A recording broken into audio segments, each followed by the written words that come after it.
All right, everybody make sure to come up with a interesting and funny and also respectful team name at the top of your papers. Make sure that your pen works, all that good stuff. And our first presenter is Tony Lawley. This is Doug's father. And so I'm not going to say anything else, because that would be rambling. I will just turn it over to Tony.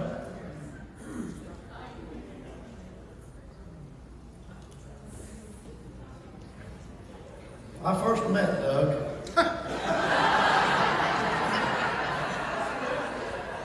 Now I know that is a little humorous, but Doug is in on a little bit more than that. On our 40th anniversary for my wife and I, we repeated our vows, and Doug conducted the ceremony. And he stood up and he said, "I first met this couple, and those who got it, got it." I want to say how much I appreciate being able to be here, first of all. Thank God for that. To be able to be, I didn't know I was going to have any part in this until a few days ago, actually. But I want to share something with you that when Doug was just starting to read, he got underfoot quite a bit in my office. He would be in my office. I don't know if he'd come home from kindergarten or what, but I was busy ignoring him, as we parents often do. And I heard him say, "I will, Daddy." I may not make it through this. And I turned to him and I said, "You will what?" He said, "I will." He pointed to the wall.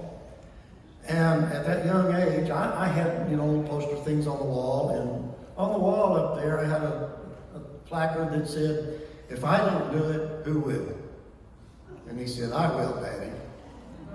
So that was supposed to have been easy to say, do that. Yeah. Doug knows I also am a poet. There are different kinds of poetry. And mine's going to rhyme like a typical poem. And I like to share this.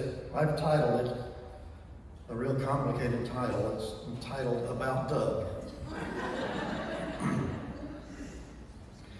25 years have slipped away, yet it seems like only yesterday that this young man came your way, and now you're honoring him today. I've watched him grow from babe to man. God said, "I need a servant," and Doug said, "I can," and decided to follow his Savior's plan. So his journey of serving God began.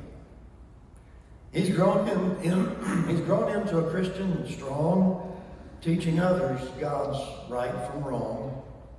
I pray his life God will prolong so he can continue to teach through song. We all appreciate his talent for singing and the joy to lives he keeps on bringing. For from within his praise comes springing, because it's to the solid rock he's clinging. So here's to Doug, my firstborn son, and I'm really proud that he's my child.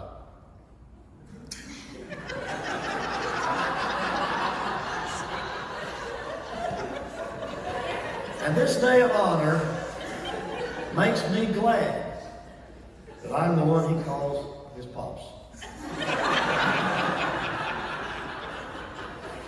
And thanks for laughing, but I know that Doug and I get that. If you've never seen the movie Private Eyes with Don Knotts and Tim Conway, if you ever watch it, then you'll understand that last verse in that song, this poem. So to you, Doug, love, and that's for you. Appreciate being able to be here. Doug as a son. Lolly, family question, is that going to be up there? All right. When Patrick got in touch with me and said, "Could you come up with 10 questions?" And I said, "Leon, I think I can do that." But then I thought he's got two brothers who'd probably like to get in on this, so they contributed this also. When Doug auditioned for a music scholarship at Oklahoma Christian University, what instrument did he play? The piano, the sousaphone or tuba, the trombone, or the drums? What instrument did he use to audition? The piano, the sousaphone or tuba, the trombone, or drums? I'll wait till it changes so you'll know how much time you have for that. What was Doug's first motor vehicle? A three-wheeler ATV, a Buick Grand National, Honda Express scooter, or a motorboat? His first motor vehicle, three-wheeler ATV, a Buick Grand National, Honda Express scooter, or a motorboat?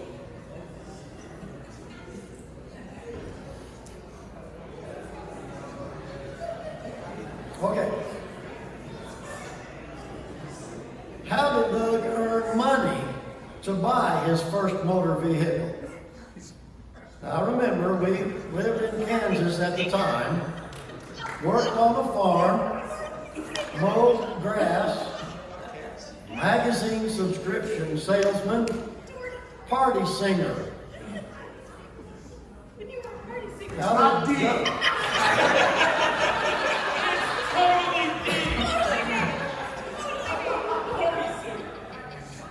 How did Doug earn money to buy that first motor vehicle?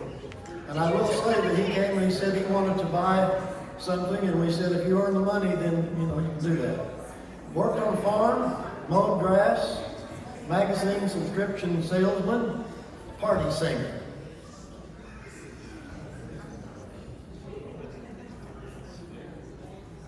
Got your answers? Okay. When Doug came home from Brazil, I think it was with the chorus, when we go to the OC group, what food did he ask for as soon as he got picked up from the airport? His mother and I picked him up. A hamburger, a steak, Mexican food, or Chinese? Do you remember? Do I remember? I was going to put E, all of the above. If you didn't hear that, he said we could put E in all of the above. But no. You have to select from one of those. A hamburger, steak, Mexican food, or Chinese food. When he got back from Brazil. When Doug was small, what was one of his favorite stuffed animals? A dog, a lion, an elephant, or a skunk? Doug's favorite large stuffed animal. A dog, a lion, an elephant, or a skunk?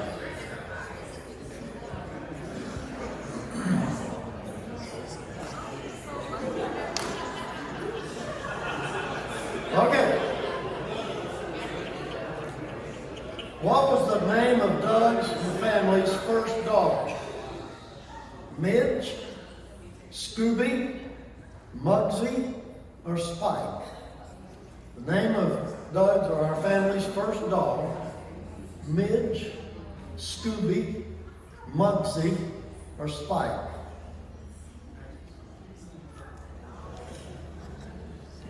Okay. What was the name of the quartet Doug started while in high school? Vocal Union, El Shaddai, Agape, or Selah?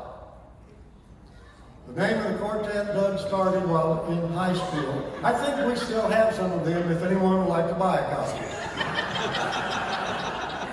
Vocal Union, El Shaddai, Agape, or Selah? Who was it said they found some in your basement? Was that you, Elijah? Elijah said, I found some of those in the basement. They're still wrapped up. I said, yeah, they tried to sell some, but still have some left. They did an excellent job. Matter of fact, I brought a copy. I was hoping there might be no, can't play them here. So. One of the first songs Doug wrote says he'll meet his friends in the southwest corner of what place? Heaven, Disneyland, London, or Dallas? One of the first songs Doug wrote, and he's written many, says he'll meet his friends in the southwest corner of what place? Heaven, Disneyland, London, or Dallas? Okay? The first time Doug tried this, the crawdads were the ones to eat it. Liver, a cigar, sauerkraut, chewing tobacco. The first time Doug tried this, the crawdads were the ones to eat it. Liver, if you ever gone, how many of you gone crawdad fishing with a piece of string? Oh, I better not go to the liver thing there. Cigar, sauerkraut, or chewing tobacco.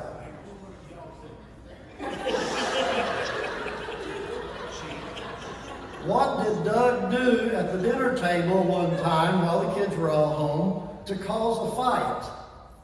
Backtalked his father, made Brandon sit on an Easter egg shell, threw food at Monty, told his mom that dinner wasn't good.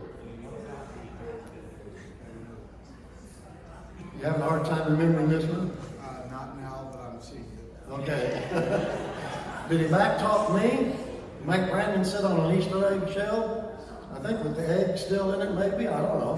Threw food at Monty, which was a no-no at our table. Told his mom that dinner wasn't good. I don't remember if he even done that, but anyway. All right. What did Doug do that he was afraid might have killed Brandon's dog, sort of our dog at the time became Brandon's dog, and the dog's name was Tofu. What did Doug do that made him afraid that he might have killed the dog? Hit her with his car, gave her chocolate, left a tube of super glue where she could get to it, left her in a hot car with the windows up. Did he hit her with the car, give her chocolate,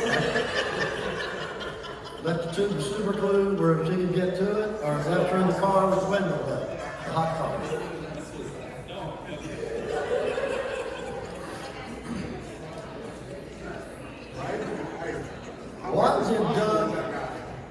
What did Doug smuggle into the country as a gift for his brother Brandon? Looking at Doug's face now, maybe we shouldn't have had this on here. A coconut, jewelry made from an endangered species, an angel blade knife, or a realistic looking toy gun. Smuggling in from, I don't know if he'd been to Mexico or where, but a coconut, jewelry made from an endangered species, angel blade knife, or a realistic toy gun.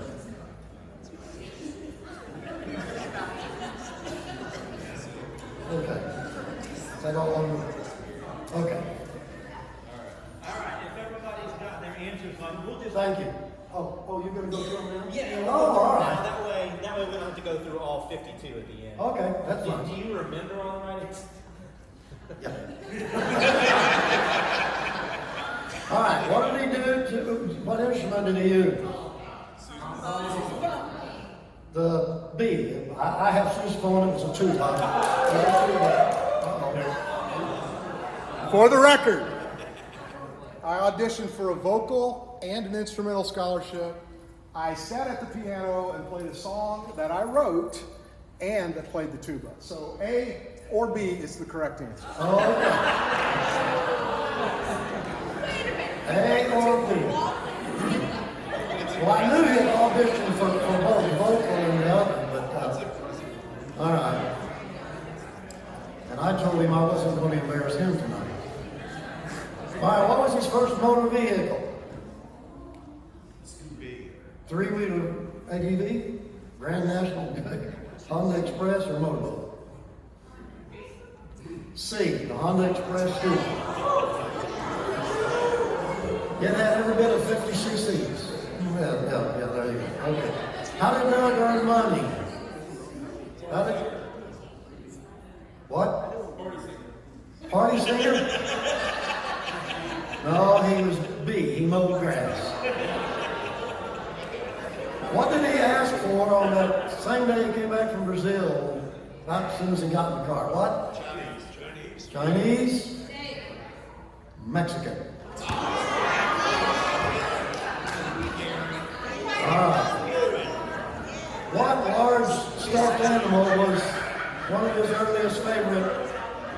favorite things. The animal, what animal was it? D, skunk.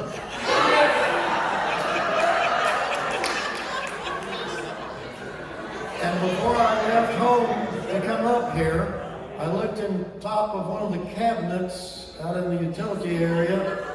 There's that skunk in a plastic bag that his mother had preserved for him all these years, and now I should have brought it tonight. I shouldn't have given it to you. I should have just brought it tonight. Okay, what was the name of Dog's first dog? Doug's first dog. Anybody got it? Hey. Midge. Hey, Midge. All right. What was the name of the quartet that he started while in high school? I heard El Shaddai. Agape. See, southwest corner of where was he going to meet his friends? Dallas. Hey, heaven. I'll meet you in the southwest corner of heaven. All right. First time Doug tried this, the crawdads were the ones to eat it. Yeah, because one of his cousins gave him some chewing tobacco, and he thought it was going to be cool. And we were up at my folks' place, and there was a little crawdad pond there, and they got it. All right. What did he do at the dinner table to cause a fight? Told us down dinner wasn't good. I made my little brother sit on an Easter egg. B, he made him sit on Easter egg. And his. All right. So what did Doug do that he was afraid that he might have killed the dog? Yes. Okay. He's C. He was working on his car, fixing something, left the super glue there, and he came running into the house and said, I think I've killed this dog. So we took it to the... After that, every time we took the dog to the vet, the receptionist would say, oh, here's the super glue dog. What did he smuggle into the country for a gift, as a gift for Brandon? C, the angel blade knife.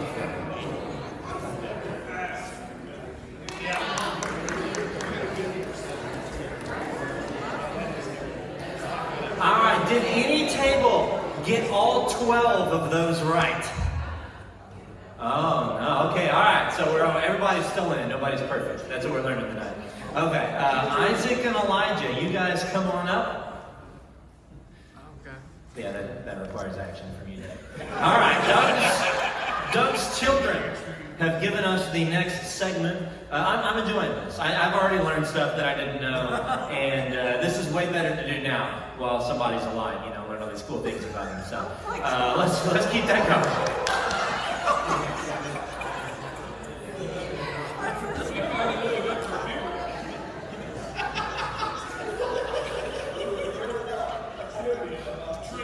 So when we met Doug, so what is Doug's favorite series? Star Wars, Lord of the Rings, Band of Brothers, Chronicles of Narnia.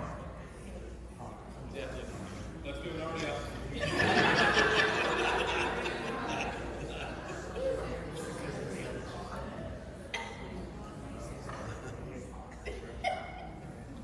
What is Doug's biggest pet peeve? A, typos in the bulletin. B, Oklahoma State fans. C, left lane campers on the interstate. D, slurping.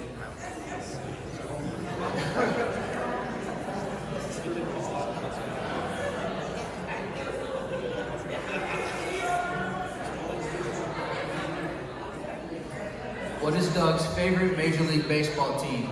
A, Atlanta Braves. B, Houston Astros. C, New York Yankees.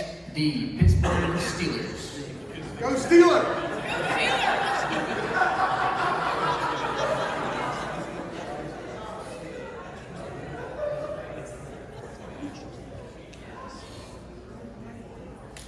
What is Doug's favorite soda?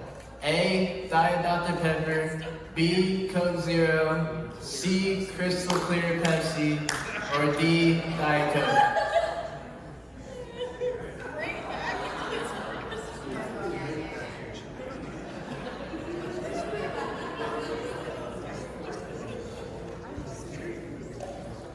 What is Doug's favorite color? A, light blue. B, green. C, red. D, purple.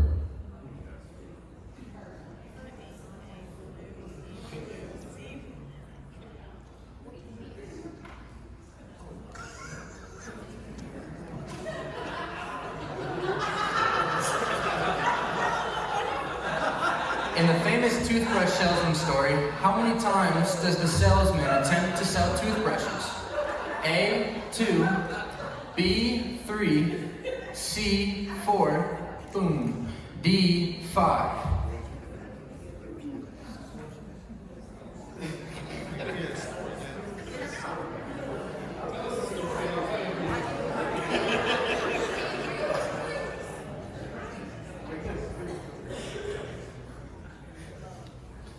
What is Doug's favorite band? A, CCR, B, Kansas, C, Rush, or D, New Kids on the Block?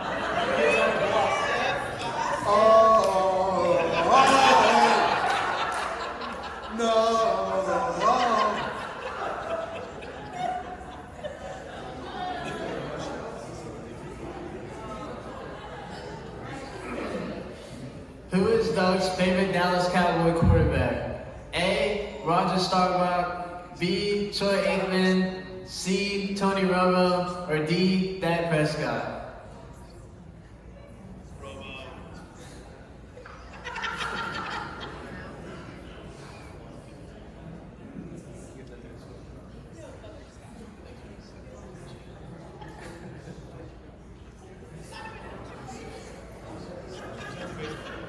Where did Doug take us on vacation the most? A, Dinosaur World. B, Nashville. C, Gulf Shores. D, Myrtle Beach.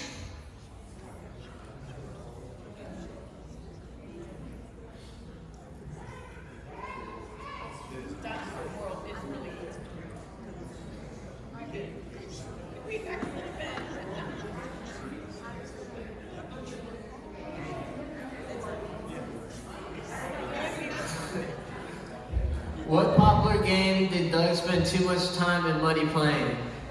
A, Call of Duty. B, The Sims. C, World of Warcraft. Or D, Clash of Clans? Ignore the typo.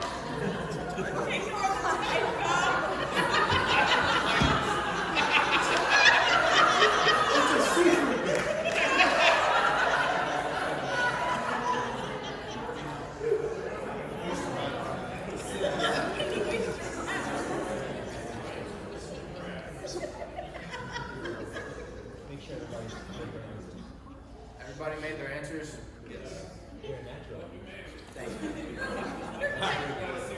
Now, do you guys know the answers though?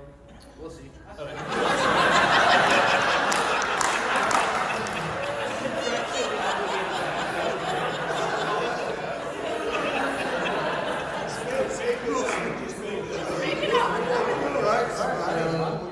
What is Doug's favorite series? C, Band of Brothers.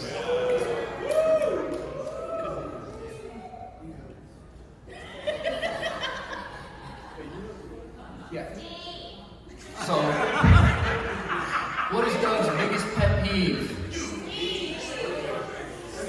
Definitely D. Definitely D.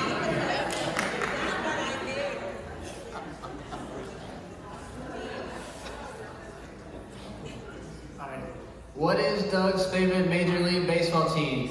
Pittsburgh Steelers. A, Atlanta Braves.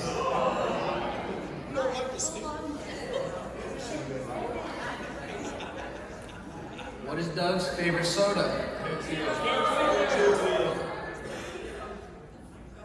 B, Coke Zero.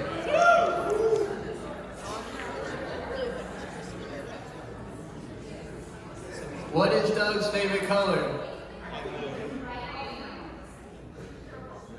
It's actually dark blue and purple, so it's D.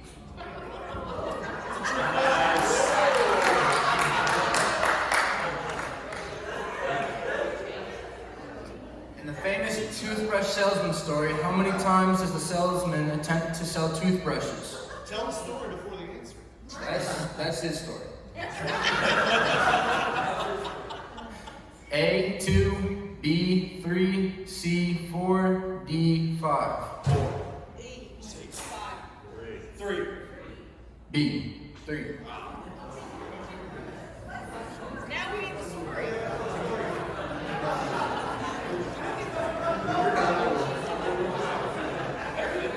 What is Doug's favorite band?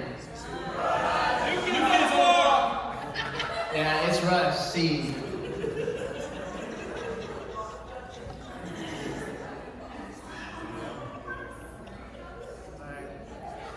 Who is Doug's favorite Dallas Cowboy quarterback? Honestly, I really didn't know, but I think it's right. It's A. Roger Staubach. Yeah, he said right. Yeah.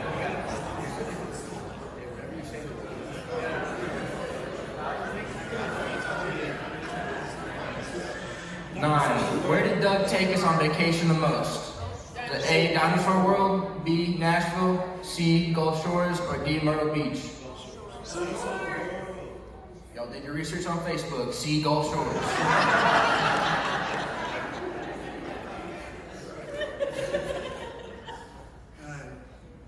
What popular game did Doug spend too much money and time playing?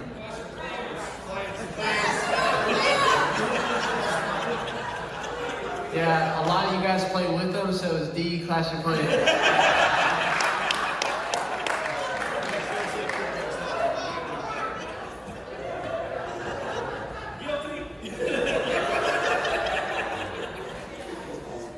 And Doug, I will say, you are allowed to dispute. I forgot to mention that. You're allowed to dispute any of these since they are about you. All right, I don't think I need to introduce Arnis to this group, so Arnis is up next.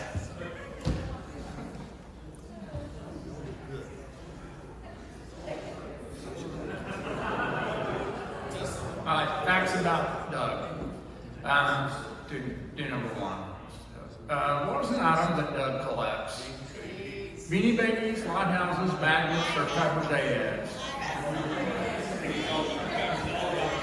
Next. Question 2. How many lighthouses are visible in Doug's office? A, less than 25. B, 25 to 40. C, 40 to 60. D, more than 60.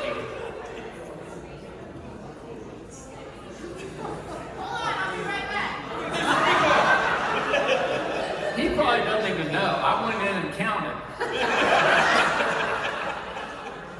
How many music CDs are visible in Doug's office? So there may be some in drawers and stuff.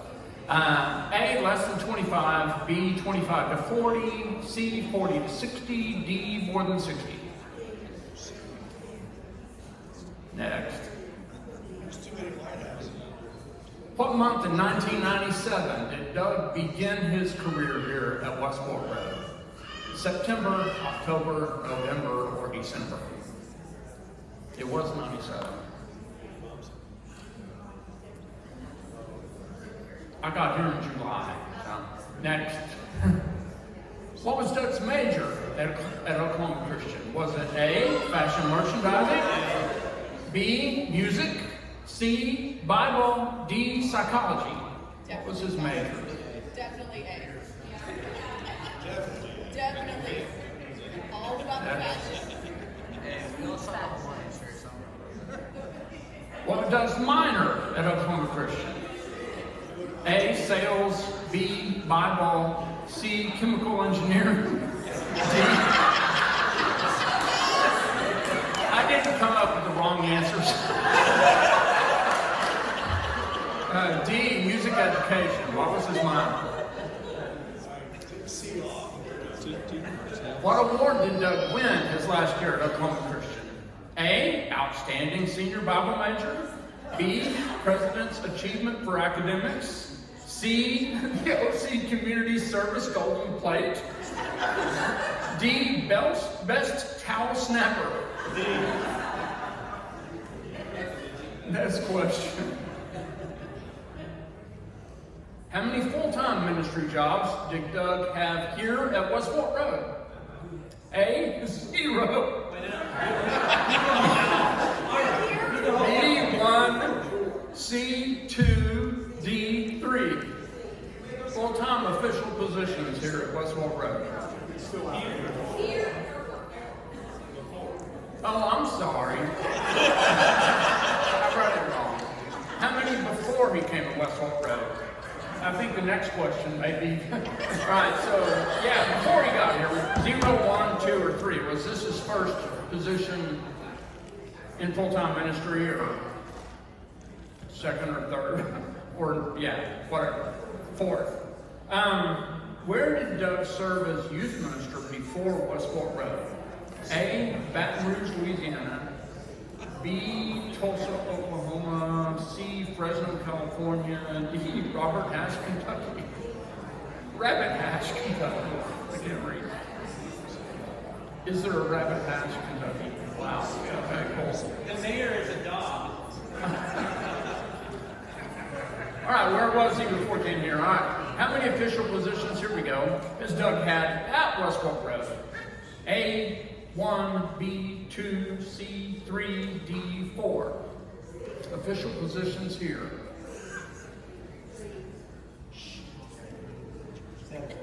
Job titles, anybody have? Is that all?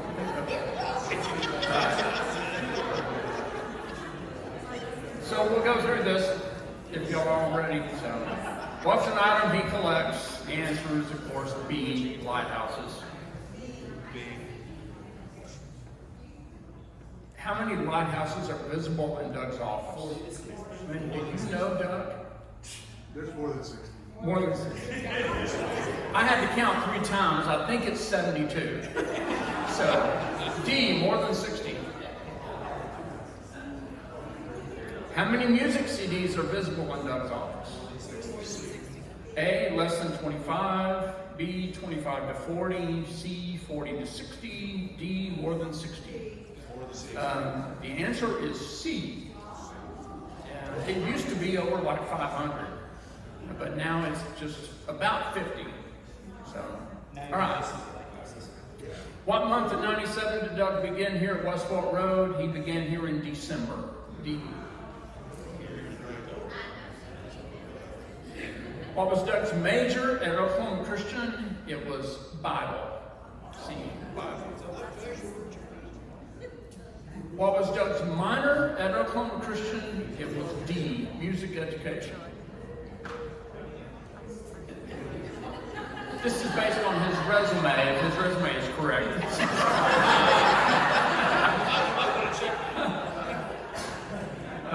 7, what award did Doug win his last year at Oklahoma Christian? The answer is A, outstanding senior Bible major.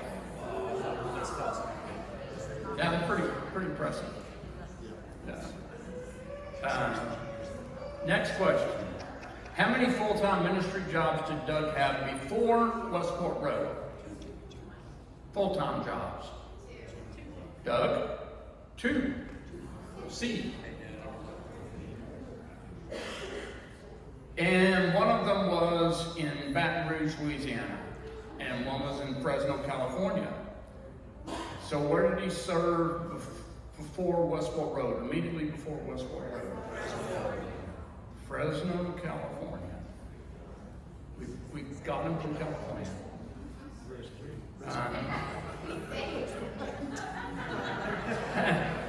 How many official positions has Doug had at Westport Road? 3. Yeah. Good. And that's it. Oh, I'm going to talk in a minute.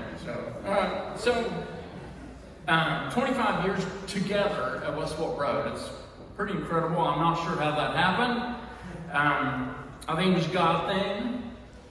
But also, it was intentional, I think, on both our parts. Without even putting it in words, expressing it to each other, or maybe even being aware of it. As I thought back over those 25 years, I think we both repeatedly decided to keep this thing going with Westport Road and with each other. It was very intentional. A few years ago, I was approached by a larger congregation who had done a lot of research on me. Without telling me, over the period of 2 or 3 months, different elders and members of their search committee had come and visited at West Fork Road and listen to me preach in person. And as they did, they also couldn't help but notice the outstanding job that Doug was doing. And so when they finally told me what they were up to, they said that if I would come, they wanted Doug to come too. And I think that's pretty cool. And of course, you know, I had no interest in leaving. I doubted Doug would either. So I think poaching both of us at that time would have been a rude thing to do to West Fork Road. This is one of the reasons I wouldn't consider it. I'm sure it would have been a dream come true for a few of our members because of this.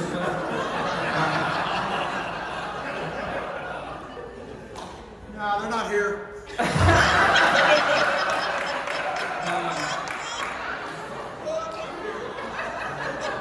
As I think about 25 years of ministry alongside Doug, you know, we're not obvious partners because we're not alike. He's extroverted, I'm introverted. I think about it, so why do I love him so much? We're really not alike. If you know us, you know that. And I think one of the reasons I love him so much is Doug almost always leads with his heart.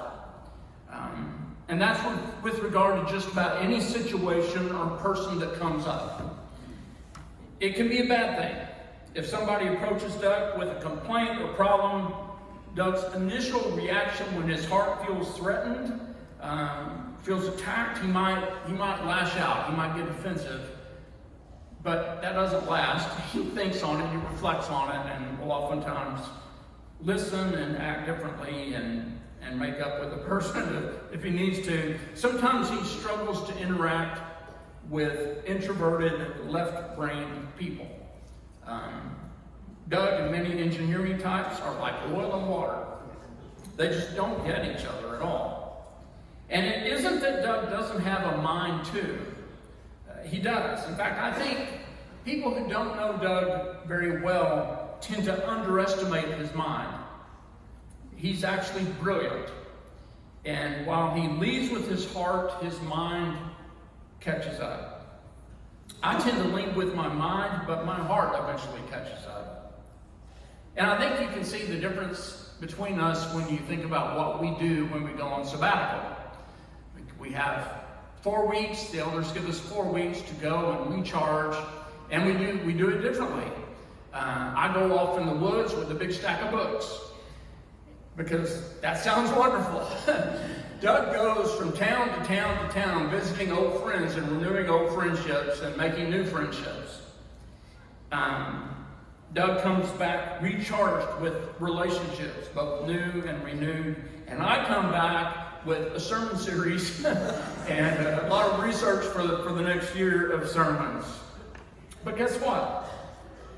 I get tired of being alone with my books on sabbatical, and I grow to miss human interaction. So I often strike up conversations with complete strangers that wind up often being looking back on at the highlights of the sabbatical and getting into these conversations. And Doug reads books. He does. He reads a lot of books. He's very knowledgeable. I don't think he ever gets tired of being with people like I get tired of being alone, but his mind is active and questioning and searching. So that's one of the reasons I love Doug, is because we're not the same, and he has strengths that I don't have. I appreciate that. I think the main reason I love Doug, though, is because of the way he loves the people that I love. The way he loves his church, the way he loves my family, my kids, my grandkids, and you know. I think that's why so many people have asked him to do their wedding, because he connects personally with people heart to heart. And I'm extremely grateful for that. And is, I guess, the main thing that I love about Doug and working with Doug.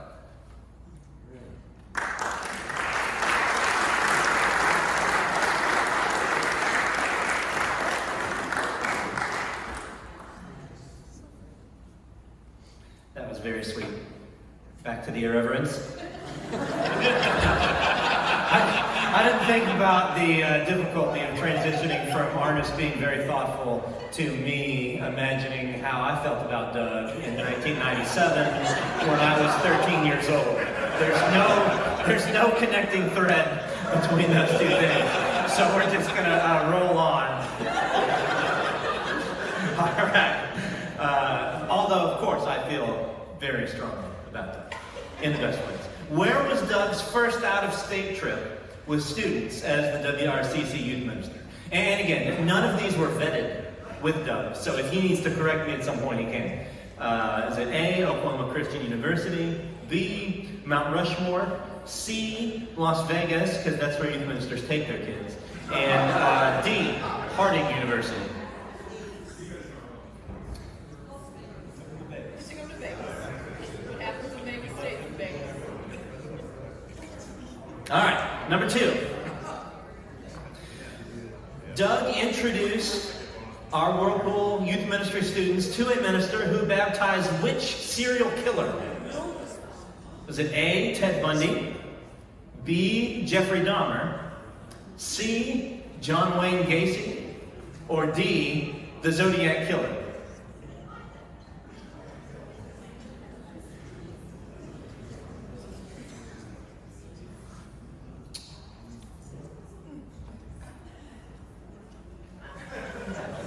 Throw that signal over there.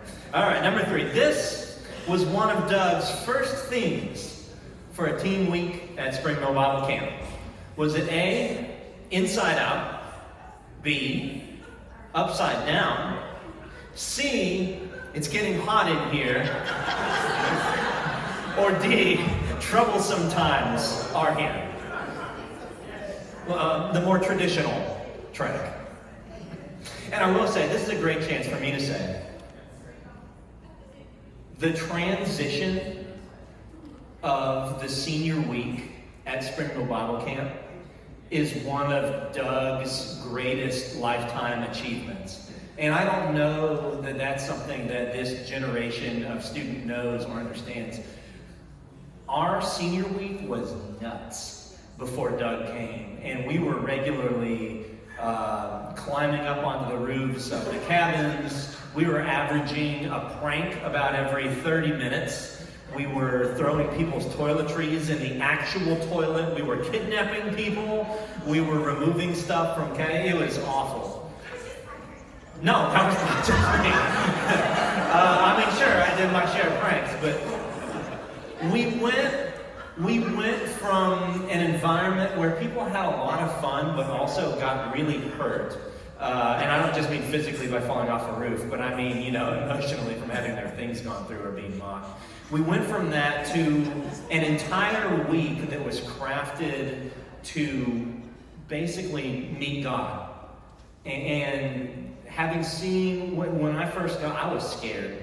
When I went to that senior week my first time, you're little, you're 12, everyone, these big 17 and 18-year-olds are there, it's scary, and it was crazy. And by the time that I graduated and left, I mean, we were doing some wonderful things, and I mean, from imagining the walk of Jesus out to the cross, just so many special memories, and it all came because Doug had a vision of what that could look like. So I just wanted to interject that because it truly is a special place now. And our students, and it's cool. I mean, my daughter is getting the benefit of that now. I'm so excited that she gets to continue that tradition. We started with a week that had one of those titles. Moving on. Number 4, Doug sent all of the following home from camp except one of them. Is it A, the preacher's son, B, an elder's son, C, the backup song leader's youngest son, or D, Matt Rivard? Only one of these individuals was not sent home from camp. Apologies to the Cincinnati folks. I know y'all don't know who we're talking about, but 25 years, y'all weren't here for the first 10 of them. All right. 5. Doug woke up at camp to find what household items smuggled into his room overnight. Was it A, a vacuum cleaner, B, a toilet, C, a recliner, or D, a 100-gallon fish tank?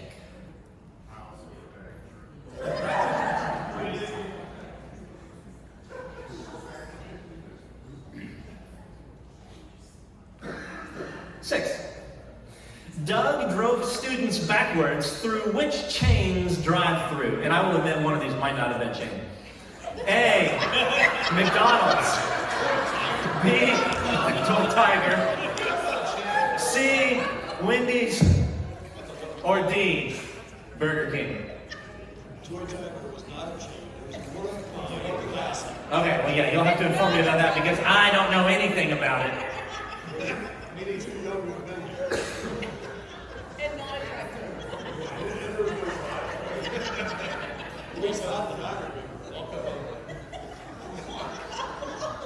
All right, number 7. What did Doug get hit with on an out-of-country trip?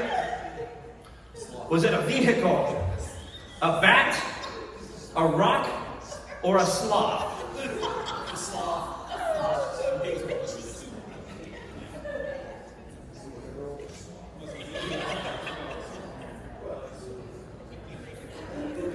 Okay, what is the name of the program that Doug implemented for the youth ministry? Is it A, Your Best Youth Ministry Now? B, Matthew 28 Youth Ministry? C, Purpose-Driven Youth Ministry?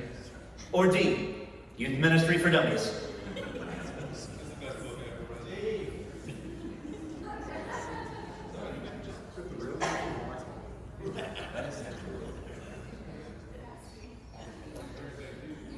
Doug took his students on a side trip in the woods to do what? Was it A, chop wood for a widow? B, mow yards for the indigent? C, search for a dead body? Or D, search for Bigfoot? C.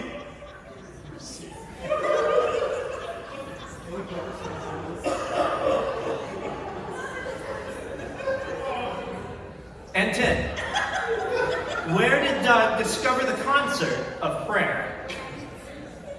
Was it inside the belly of a whale? Was it at the Youth Wave conference? Was it at the Spirit Fest conference? Or was it a dream after ingesting too many tacos?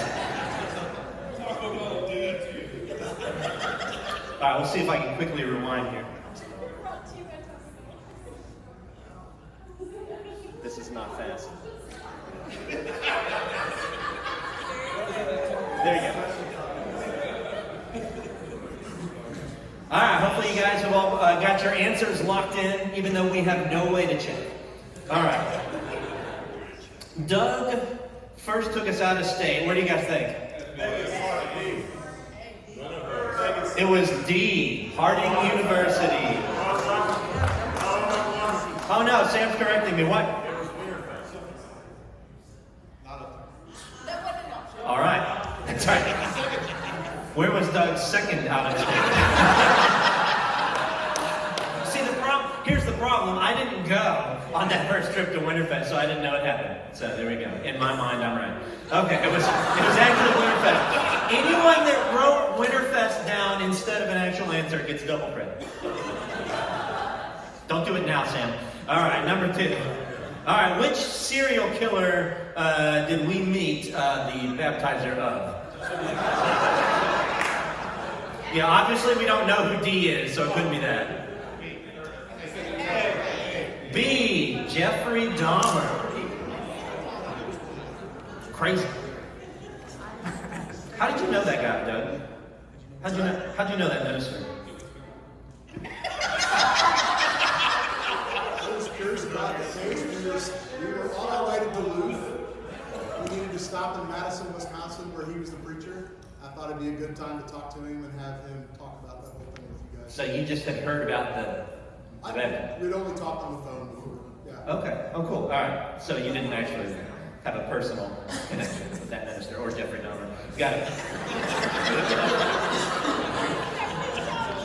All right. One of the first themes for a Springville Bible Camp week. I didn't say the first, but one of the first.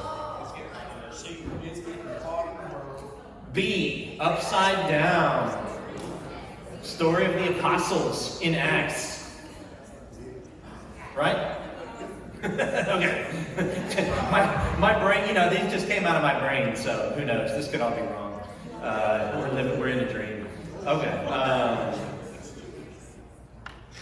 So that's B, upside down. All right. 4. Okay. One of these did not get sent home from camp. Stand up, Matt Rivard. Do we need to rat on who the rest of these are? Yes. Okay. Yes. Daniel, the preacher's son, got sent home. Alan's not here. I was hoping that they were going to be here. They couldn't make it. Alan Boyle was the elder son. And the backup song leader's youngest son, let's see, there's Clay. Oh, yeah, okay. So, that was part of Doug's cleanup of the camp week, right? You had to get those characters out before you could actually focus. All right, what household item do you believe was smuggled into his room? Toilet. It is a toilet, yes. And they had intended to be sitting on the toilet when he woke up. But they got tired and he didn't wake up, so they just... The two that did it just snuggled in bed in the room with him. Not with me. No, okay, yeah, sorry, those bunk rooms, there were multiple beds. They didn't snuggle Doug, they snuggled each other. It's still disturbing.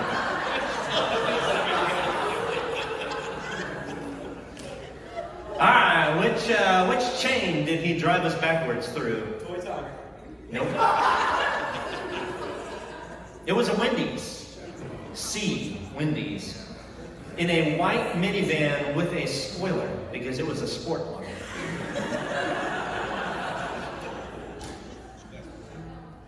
So I'm not making fun of minivans, by the way. Minivans are great. Number 7. What did you get hit with? Sloth. Smacked. A vehicle, yes. He was driven into with a vehicle.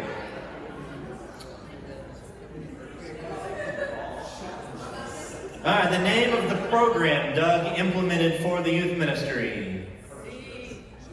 Yeah, there you go. Some of you guys still remember the Purpose-Driven Youth Ministry. Who can recite it with me? We exist to praise God with our lives, serve each other, and share with the world that we belong to Christ and we'll grow in God's families. I've known that for 23 years. Or 22 years, whatever. Yeah. I know, I'm very excited about that because I can't remember what I had on for clothing yesterday. But there's some disconnect in my head that allowed me to remember that. And I will say that was another moment that Doug really helped to set the tone for the leadership for the students in the youth ministry because he invited the upperclassmen, and I remember several folks were there with me, and we all got to be part of it together. And so by including us as part of that, not just as these students that we had to do what he said, he really changed the direction of the youth ministry and included us, and it grew and grew and grew. And I'm so glad that a bunch of his old students got to be here today. Old, because we're old. Got to be here today because things like that and the way that you included us and taught us to lead others is just a big part of why we're here today, why you're here today, because you did a good job. All right, side trip in the woods. What did we do? Dead body search. Yes, we searched for a dead body. It was on a trip to Duluth, Minnesota, and again, I don't know how Doug knows people that know dead people, but there was a girl that was missing, and so we went out in the woods, and we didn't find her, which is probably good for our high school psyches. But we did look through random woods in Minnesota for hours for a body, and all we found were hundreds of ticks. So that's all we found. All right, last one here. Where did he discover the concert of prayer? Yes, Youth Wave, B. And I wanted to mention that because it's kind of cool. He brought that home from that first Youth Wave conference that he attended, and none of us had ever heard of a concert of prayer before, I don't think. None of us had ever done one. And when he said we were going to pray for over an hour, I thought, how on earth am I going to pray for more than 3 minutes? And we did. And when it was done, we were all like, wow, this is a thing that is possible. And So he took it to camp, and we've spread it, and other churches and other areas have done it, and they do it down at Shiner, and so all over. And so I wanted to add that in there just because, Doug's impact goes further out than, just Westport Road and some of the other congregations that we work closely with, maybe for camp, like the Withamsville group that's here. We appreciate y'all coming down. It's a bigger impact than just right here locally. And so, Doug, we love you, and I'm so glad that you got to be my youth minister. And we'll now turn it over to Dave.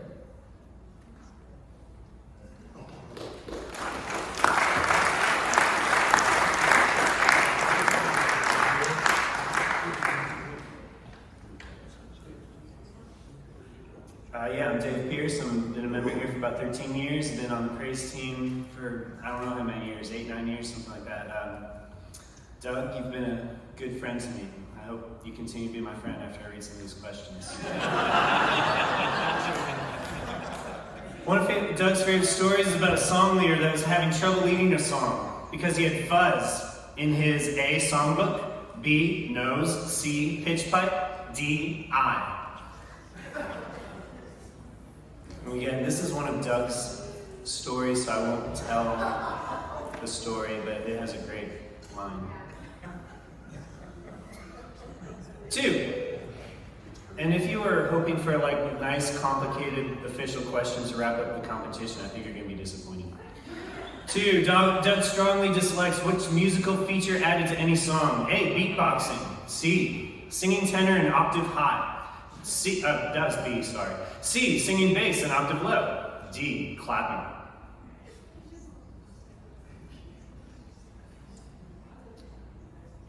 Number 3. Everyone is pleased when Doug turns down what song request from a certain tenor/elder? A, Jesus is coming soon. B, Amazing Grace. C, How Great Thou Art. D, Seek Ye First. No, it's not.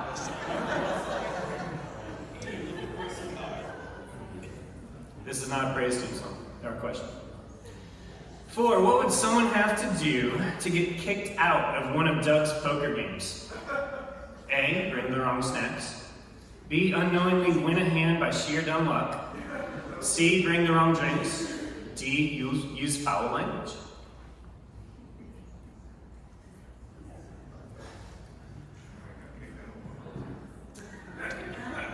5. What section of the praise team would Doug say causes him the most frustration during practice? A, tenors. B, sopranos. C, altos. D, basses. Hint, it's not the basses. We're delightful.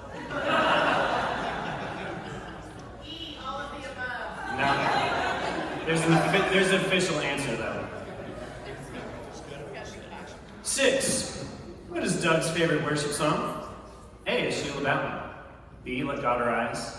C, Exalt Him. D, this is a trick question because Doug has 100+ favorite songs. Whatever song he loved last week, that's his favorite song.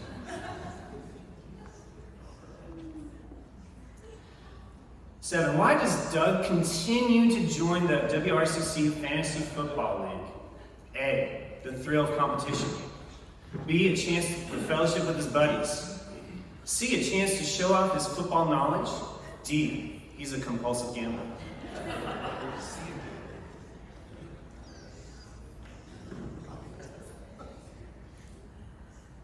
Eight, Doug's driving on praise team retreats can be described as A, a leisurely jaunt. B, a brisk pace. C, smooth sailing. D, like a NASCAR driver in 3rd place in the final lap of Daytona, but he has to finish first or else he'll lose his White Castle sponsorship. So he closes his eyes, hits the gas, and he hopes for the best.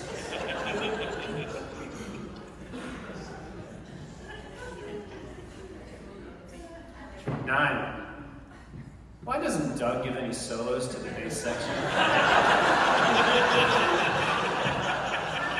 A,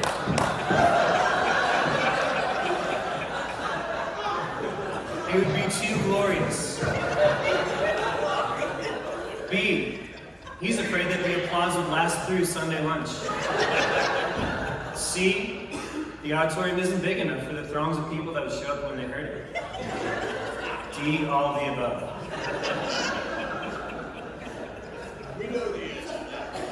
Number 10, and this is weird. Doug, this is an actual question right for you, just for you. Doug, where were we sitting when you told me that I should be part of the praise team? A, in your basement watching football. B, in the fellowship hall. C, by the AV desk. Or D, in your office. Do you know? You can answer it right now. In my basement watching football. Incorrect! He answered in his basement watching football. That's not right. We were sitting over there by the AV desk. And I brought this up because, like so many other people, you've been very pivotal in my life. And so that conversation led to being a part of the praise team. And from then, I've developed a love for worship music and a sense of purpose in whatever small ministry we have going on up here. So thank you. You've been a wonderful minister and a wonderful friend to me. So if you're keeping track still, A, it's the pitch pipe. I'm sorry, number 1 is C, the pitch pipe. Great line. Number 2, Doug hates it, and I'm sorry if any ladies in here do this. Doug does not like it when you're singing tenor and octave high. Please don't do that. Doug always turns down Kyle when Kyle says we should sing Jesus is Coming Soon. Kyle likes singing about how many will meet their doom. Morning or night or noon.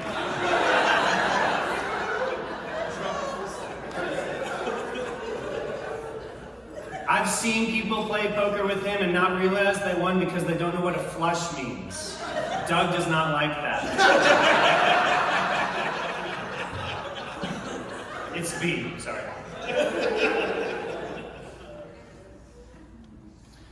For number 5, if you answered A, B, or C, you are correct. There's not a scientific measure for that, that's just my interpretation. I think I already answered this. 6 is D. Doug probably has football knowledge, and he's not a compulsive gambler. But he does the fantasy football league to hang out with his buddies. What about the one girl? And his girl buddy.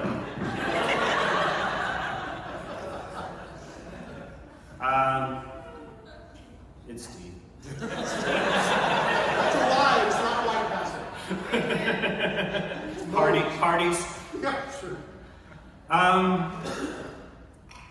It's D. And we said that number 10 is C by the AV desk. Thank you, Doug.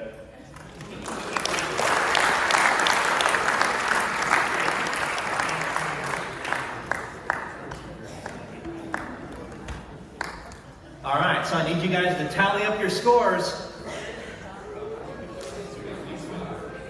There are 52 total questions.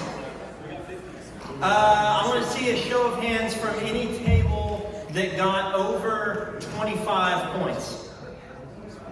Over 25. Oh, okay, good. That's maybe a little over half the tables. All right, a 25 out of 52 is an F minus. Good job. What about over 35 points? How many tables have over 35? Okay, we're down to like 3 already. Okay. What about over 45? Did anyone score over 45? Oh, no. Okay, we're somewhere in between. Good. All right. What about over 40? What about 40? Did anyone score 40? Oh, the former youth group student table. And former camp everything. And his boss. What? Doug's Degenerates. I love it. All right, congratulations. You guys have won the prize, which is giving Doug the first hug when we're done. If y'all think I'm reaching into my pocket for any more after this event, you're sorely mistaken. Okay. At this time, so that we can finish up and give everyone still a chance to visit with Doug a little more before we go, I'm going to invite Kyle up here to defend himself from Dave's cruel attacks, and B, kind of close us out here. And if Doug wants to say anything, we will let Doug say something. Okay.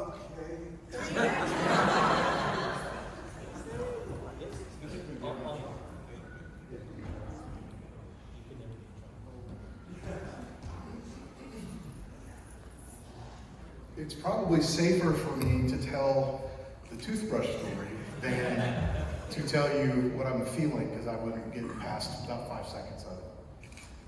What Arna said is true. I love this church very much. And I have been 100% dreading tonight. I actually, when Arna's 25th was announced back at late summer, I'm like, I got to get a different job before they do this, because I can't sit through this. But it's awesome to see some of you guys that we had some really good years together, and it's neat to see what we've been able to kind of do together. So without further ado, since this will probably be the last thing you hear from my mouth, the toothbrush salesman story. Yeah, I will tell you right now, I was telling my dad this, I tell one joke in my repertoire, the rest of them are terrible, and I only do this at camp. So you need to understand it's a camp setting that we're talking about here, okay? So, a toothbrush company is hiring 3 new salesmen. And as they're interviewing these people, they come through and they find their 3 guys. And the third guy comes in, he's got kind of a little speech issue. And guy says, well, you know, what do you want to do? I'm going to sell toothbrushes for you. I'm going to go sell all these toothbrushes. And the boss goes, oh man, I don't know about this. He says, well, you know, give me a try, see what happens. So at the end of the first week, the guys come in one by one. The first guy comes in, his boss says, you know, how'd you do with the toothbrush sales? So I sold 87 toothbrushes. Well, that's pretty good for a first week. The second guy comes in and he says, how did you do? And he says, I sold over 200 toothbrushes. He goes, oh my goodness, that's like a record for a first week guy. I'm so happy. And then he's like shaking his head because the third guy's about to come. He says, well, now, how did you do? I didn't sell any toothbrushes, 0. He says, you didn't sell any toothbrushes? No. So, oh man, so, well, maybe things will go better the second week. I know I'm looking for a resume right now. Maybe things are going to go better the second week. The first guy comes in and he sold 300 toothbrushes, so he's picking it up. Second guy comes in, he's going and blowing. He sold like 400 toothbrushes. And the third guy comes in again. He says, well, listen, you know, how did you do this week? I sold 4 toothbrushes. 4? My mama and my daddy and my baby brothers bought toothbrushes from me.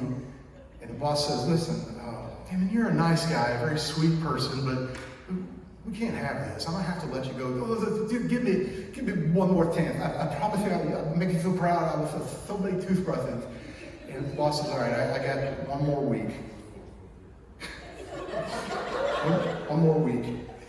At the end of this last week, just stop. Yeah. The first guy, he sold 400 toothbrushes. Second guy comes in, he sold 500 toothbrushes. And the boss says, man, I don't want to have to fire this poor guy, but I can't have this at my workplace. And the third guy comes in and he says, well, how'd you do? I sold 10,000 toothbrushes. What'd you say? You heard me right. I sold 10,000 toothbrushes. What? How did you do this? He said, I'm so glad you asked. You were going to be so proud of me. Here's what I did.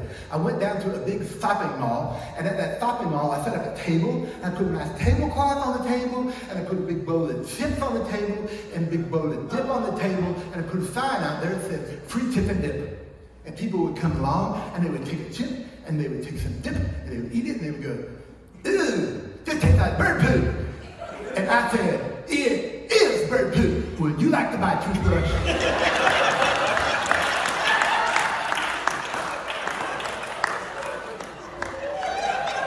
There you go. That's my boy.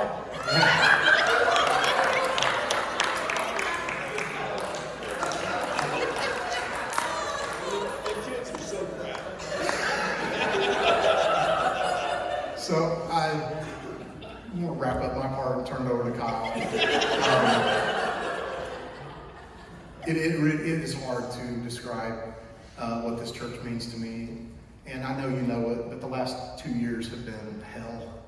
And it's been no way I'd made it without you guys. So I know you didn't get my best, but I think maybe the best is yet to come. And I'm praying that way, and I trust God in that way, so that's the plan. But I thank you from the bottom of my heart. Patrick and Carrie, thank you for putting this together. I know you had a world of help. It was really amazing. The table decorations, it's like you knew me, whoever was doing that. It was so amazing. I thought that was you. Yeah, awesome choices with that. But anyway, love you. See you in the morning, Kyle.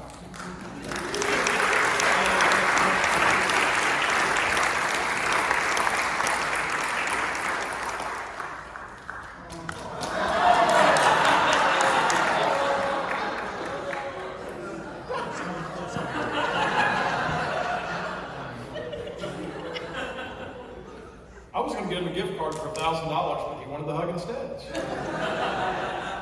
More rare. Do what? It's more rare. Well, it is more rare. On behalf of the eldership, I'd like to let Doug know that his annual evaluation is getting moved up to just next week. Now that we've heard the toothbrush story. The toothbrush story is fine for public. If any of you would like to hear about the fuzz and pitch pipe story, that's going to have to be outside of church somewhere.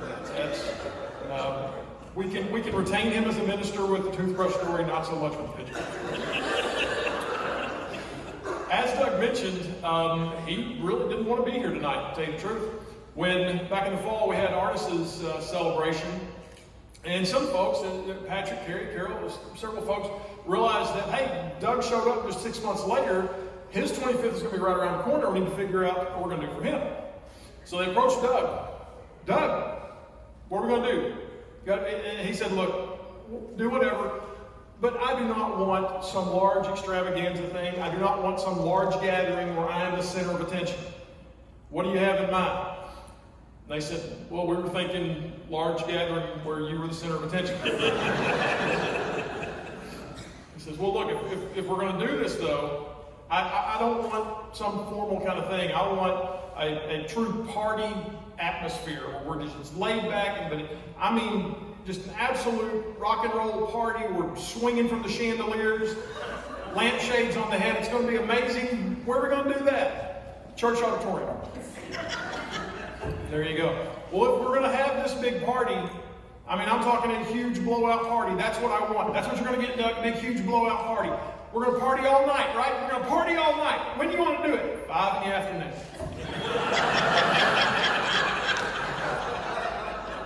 That's when all the great parties happen, right? We thought about really going crazy and like pushed it to 6. But I mean, what are we, night owls? It'd be crazy, right? David Grady's in his pajamas by 6:30, so I mean, had to make it to 5.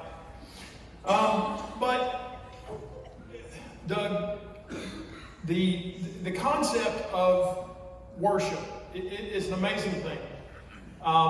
It is at the same time a fervent action and an all-encompassing state of being. It is both a time for individual introspection and at the same time a collective celebration. And to incorporate all of that into a setting for a group as large as we are at Westport Road every single Sunday, to gather together and to be able to hit all the facets of what worship to God truly is, that is almost an impossible task. And I've been all over this country, and there's a lot of Christians who don't do that. There's a lot of bodies who are struggling to truly do that. In 25 years, we have not had to struggle with that. We are allowed, through the efforts of Doug and the grace of God, we are allowed to truly worship as a body our God and Creator. And so for that, for everything over the past quarter century, Doug, thank you very much. There's a collection of cards that were over here. Teresa left them with me to bring it up here. I'm an absolute failure as a human being, and I left them back at the table. So Doug, make sure you get those at the table. If anyone still has cards or anything they want to give to Doug, it's the blue bag back there. Okay. Carrie, Patrick, is there anything we've missed? Are we ready to close out? Anything else? Oh, good. Okay, let's close in prayer, and then everyone go hug Doug. I've already hugged him, so Lord God, we thank you for this time. For this time we can come together and celebrate and yes, laugh and have a good time. But the reason we celebrate is because of the honor and the glory that Doug brings to you and helps us every week to bring to you. Lord God, we're together as a family because of you. We're thankful for the 25 years that Doug has been here. We're looking forward to the next 25 or however many you allow us going forward. You give us your son, who all of us share as king, as father, as brother, as teacher, and it's through him we pray. Amen. We're done.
It's taken. I didn't stop. That's true. I didn't stop it.